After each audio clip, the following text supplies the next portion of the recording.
पूर्ण दाढी ठेवलेली आहे, केस आहेत. मग मी थोडंसं पुट ऑन करायचा माझ्या परीने प्रयत्न केलाय. तर मराठीतला आय गेस हा एकमेव असा ऍक्टर आहे जो वर्षाला किमान 5 सिनेमे रिलीज करतो. असं वाटतं ना, उगाच कॉमेडी करायची म्हणून केलेली नाही या सिनेमात. अतिशय महत्वाचा सिनेमा आमच्या दोघांसाठी सुद्धा. नमस्कार, मी नितीन मोरे मराठी दमलमध्ये तुमचं सगळ्यांचं स्वागत करतोय. एकांकिकेपासून पुढे आलेला व्यक्ती, एकांकिका, नाटक, वेब सिरीज आणि चित्रपट या सगळ्यांमध्ये आपल्या नावाची धुरंधरा, आपल्या नावाचा डंका वाजवणारा अभिनेता माझ्यासोबत आहे. प्रथमेश परब माझ्यासोबत आहे. प्रथमेश, कसा आहेस तू? मस्त, एकदम टाकाटक. प्रथमेश, आपण लगोलग गप्पांना सुरुवात करूया. एक नवीन चित्रपट तू घेऊन येतोय, डिलिव्हरी बॉय. काय आहे नेमकं डिलिव्हरी बॉय? ऍक्च्युली काय ते हळूहळू तुम्हाला कळेल, पण एवढंच सांगू शकेन की डिलिव्हरी बॉय जे आहेत, बॉईज असं मी म्हणेन, मी आणि पृथ्वी एकत्र आहोत आणि मजेशीर स्टोरी आहे. ते एक एजंट असतात आणि प्रॉपर्टीच्या डीलिंग करणारे काही एजंट असतात, पण त्यांच्या आयुष्यात काहीतरी घडतं आणि ते घडल्यानंतर त्यांचं आयुष्य कसं बदलतं याची स्टोरी आहे. आणि या जो सिनेमा आहे त्याची सुरुवात आम्ही मदर्स डेने केली होती. सो आईशी आणि डिलिव्हरी बॉयचा एक नातं आहे. सो ते काय आहे ते तुम्हाला हळूहळू कळेल, आमचं जसं रिव्हील होईल. कारण आज आमचं शूटिंग होतं, पण समाव पावसामुळे ते होऊ शकलं नाही. गाण्याचं शूटिंग होतं, सो काही विज्युअल्स पण तुम्हाला छान छान मिळाले असते, पण आता तुम्ही हे विज्युअल्स घ्या आणि मजा. हे विज्युअल सुद्धा आम्हाला खरंच तेवढे आवडीचे आहेत. आम्ही, तू जसं नाव दिलं पृथ्वीचं, मी पुढचा प्रश्न तुला त्याबद्दल विचारणार होता. पृथ्वी आणि तू, तुमच्या दोघांच्या आधीपासूनची मैत्री आहे. नाटक असू दे, एकांकिका असू दे, तुम्ही दोघांनी रंगमंच गाजवल्या सुद्धा. तुम्ही दोघं प्रथमच चित्रपटामधून सोबत येत आहे. केवढी धमाल आहे या चित्रपटामध्ये शूट असताना सुद्धा, आणि कसा माणूस येतो? खूप भारी आहे पृथ्वी, मला असं वाटतं. कारण आम्ही एकांकिके मध्ये एकमेकांना भेटलो असू, ते पण आम्ही एकमेकांचे कॉम्पिटिटर होतो. सो त्याच्यामुळे पण एकमेकांचं काम आम्हाला माहित होतं, अप्रिशिएट करायचो एकमेकांना. पृथ्वी एक वेगळाच माणूस आहे असं मी म्हणेन. जसं तो मला असं, ते असतं ना, एकांकिकेतले काही मित्र असतात, अरे हा चांगलं काम करतो, तो चांगलं काम करतो. पण आता मला असं वाटतं आम्ही एकमेकांना माणूस आणि मित्र म्हणून जास्त ओळखायला लागलेलो आहे. म्हणजे विक्रोळीमधनं जेव्हा मी पास होतो तेव्हा मला असं वाटतं की पृथ्वीच्या घरी जाऊन येऊया का एकदा पटकन. सो ते बॉन्डिंग झालेलं आहे आमचं आणि फार मजेशीर आहे. तो ऍक्टर पण खूप भारी आहे. म्हणजे हास्यचित्र मधला तर तो येतोच आहे सगळ्यांसोबत, पण आता या सिनेमात सुद्धा त्याचा एक खूप वेगळा रोल आहे आणि आमची बॉन्डिंग खूप भारी आहे. म्हणजे तो मला भाऊ असं म्हणतो, तर त्याच्यामुळे ते बघताना खूप मजा येईल लोकांना. बरं, तुला हा प्रश्न विचारायला मला नक्की आवडेल की प्रत्येक चित्रपटामध्ये, प्रत्येक एकांकिका किंवा नाटकामध्ये तुझे वेगवेगळे लुक्स असतात. यामध्ये सुद्धा काहीतरी वेगळा लुक तुझा आहे असं आम्हाला कळायला आहे. काय सांगशील सगळ्या लुक? वेगळाच आहे ऍक्च्युली. जेव्हा सगळं रिव्हील होईल तेव्हा खरं तर दिसेल. पण काही फोटोज आता तुम्ही बघितले असेल तर दाढी आहे, मी थोडी पूर्ण दाढी ठेवलेली आहे, केस आहेत. मग मी थोडंसं पुट ऑन करायचा माझ्या परीने प्रयत्न केलाय, पण त्या कॅरेक्टरला जाईल असे, कारण मी जास्त पुट ऑन केलं तर माझ्या बॉडीला ते चांगलं पण दिसत नाही. सो त्याच्यामुळे जेवढं चांगलं दिसेल स्क्रीनवर तेवढा करायचा प्रयत्न केला. आणि फोटोज पडल्यावर पण लोकांचे खूप प्रतिक्रिया आल्या की पर्सनॅलिटी खूप भारी दिसते, आणि ती गरज होती सिनेमाची. ती काय गरज आहे, काय डिलिव्हरी बॉय हे जे नाव आहे ते त्या रोलला जाईल असं बॉडी लँग्वेज पण पाहिजे होती. सो त्याच्यामुळे ती बॉडी कमवायचा मी प्रयत्न केला. नाही, खरंच तुझ्या सोशल मीडियावर ऍक्च्युली आम्हाला कळतंय कशा पद्धतीने तुझ्या बॉडी स्ट्रक्चर मध्ये सुद्धा चेंज झालाय. मला हा प्रश्न विचारायला आवडेल की जेव्हा डिलिव्हरी बॉयची स्क्रिप्ट आपल्याकडे येते, कारण का तू याआधी सुद्धा वेगवेगळ्या भूमिका निभावल्यास, जेव्हा स्क्रिप्ट आलेली तेव्हा काय विचार होता? ऍक्च्युली राम म्हणून याचा जो रायटर आणि प्लस आता जो डिरेक्टर पण आहे, सो त्याने मला एक स्टोरी ऐकवली होती. राम आणि विनोद म्हणून आमचे जे रायटर आहेत, हा सिनेमा ज्यांनी लिहिलाय त्यांनी मला, मी एक सिंगल नावाची फिल्म करत होतो पुण्यात, तो त्यांनी मला ही स्टोरी ऐकवली आणि त्यांच्या डोक्यात कोणतरी वेगळं होतं. पण ते असं म्हणाले की तुझं आम्ही सिंगल मध्ये काम बघितलं, इन्व्हॉल्वमेंट बघितली, सो त्यांना ते खूप आवडलं. आणि मग त्यांनी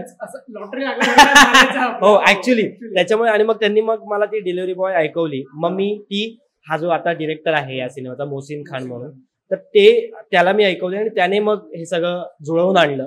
आणि लकीली ही स्टोरी इतकी छान आहे की या स्टोरीला 1-1.5 महिन्यातच प्रोड्युसर मिळाला. आणि पटकन मला असं वाटतं मी मागच्या डिसेंबर का जानेवारीमध्ये त्याला ऐकवली होती, आणि आता फिल्म ऑलमोस्ट कम्प्लीट झालेली आहे. गाणं बाकी आहे, ते पण आज झालं असतं पण ते पावसामुळे राहिलं.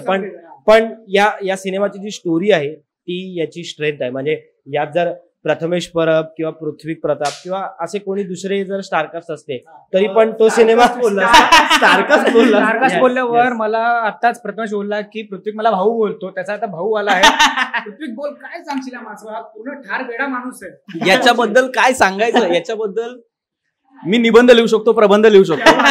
ज्याला कोणाला मी आपण आता सोशल मीडियावरती बघत असतो की विराट कोहली जसं फील्डमध्ये अग्रेशन दाखवतो आणि इंस्टाग्राम अकाउंटवरती जसं एक तात्विक मूड लागलेला असतो, त्याचा शांत मूड लागला. विराट कोहली वगैरे सब झूट आहे यार. जर तुम्हाला खरंच तात्विक गोष्टी ऐकायच्या आहेत, मनशांती हवी असेल, विपश्यना केंद्र शोधत असाल तर प्रथमेश परब विपश्यना केंद्राला नक्की भेट द्या.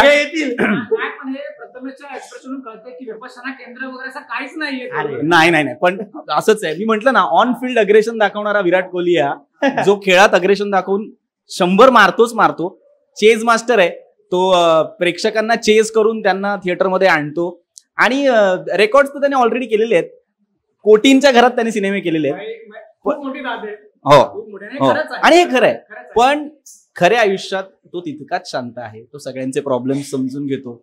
महत्वाचं म्हणजे आपल्याकडे चांगले लिस्नर्स नसतात. प्रथमेश परब हा उत्तम लिस्नर आहे. तो सगळे प्रॉब्लेम्स शांतपणे ऐकतो, त्याच्यावरती तुम्हाला सल्ले आणि तोडगे दोन्हीही देतो.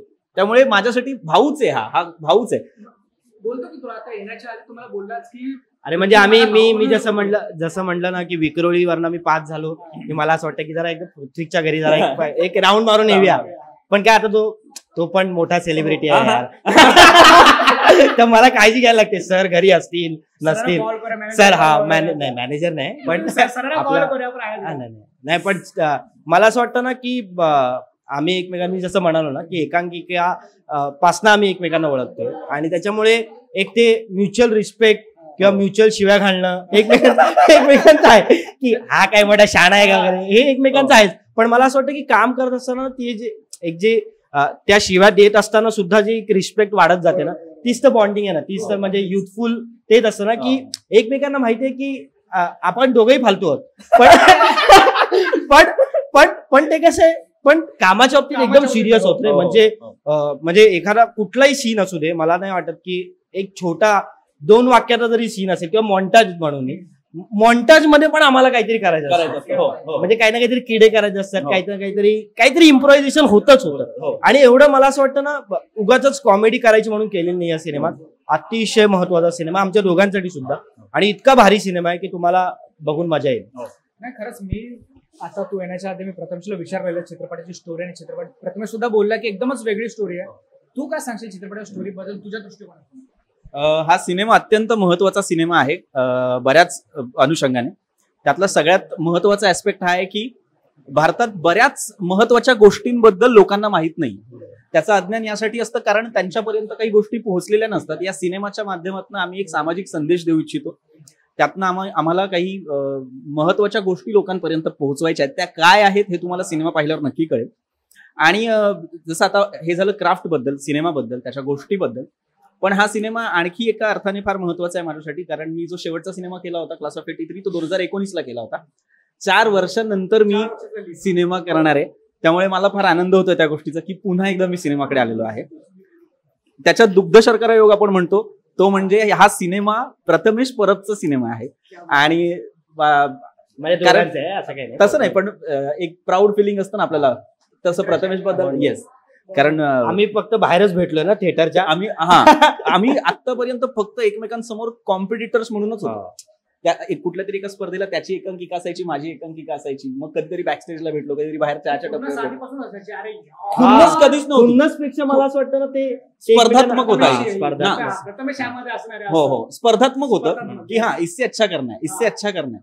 आणि हा नेहमी चांगलं करायचा आणि अजूनही चांगलंच करतो. अजूनही चांगलंच करतो. सो आता माझ्यासाठी प्रथमेश परबचा सिनेमा असणं का महत्वाचं आहे, कारण आपण जर सरासरी अंदाज काढला ना तर मराठीतला आय गेस हा एकमेव असा ऍक्टर आहे जो वर्षाला किमान 5 सिनेमे रिलीज करतो. किमान, बरोबर बोलतो ना, if I am not wrong, कारण एवढा ट्रॅक नाही ठेवलाय मी, पण 5 सिनेमे रिलीज होतात. असा कोण नट आहे मराठीत मला सांगा? म्हणजे सगळे चांगलेच नट आहेत, मी सगळ्यांबद्दल चांगलंच म्हणतोय, पण ऑन अन एव्हरेज प्रथमेशचे खूप सारे सिनेमे आलेले आहेत. तर माझ्यासाठी पण ही खूप मोठी गोष्ट आहे की मी प्रथमेश सोबत, करेक्ट, त्यात वेबसिरीज सुद्धा आहेत, हिंदी मराठी दोन्ही तो काम करतोय.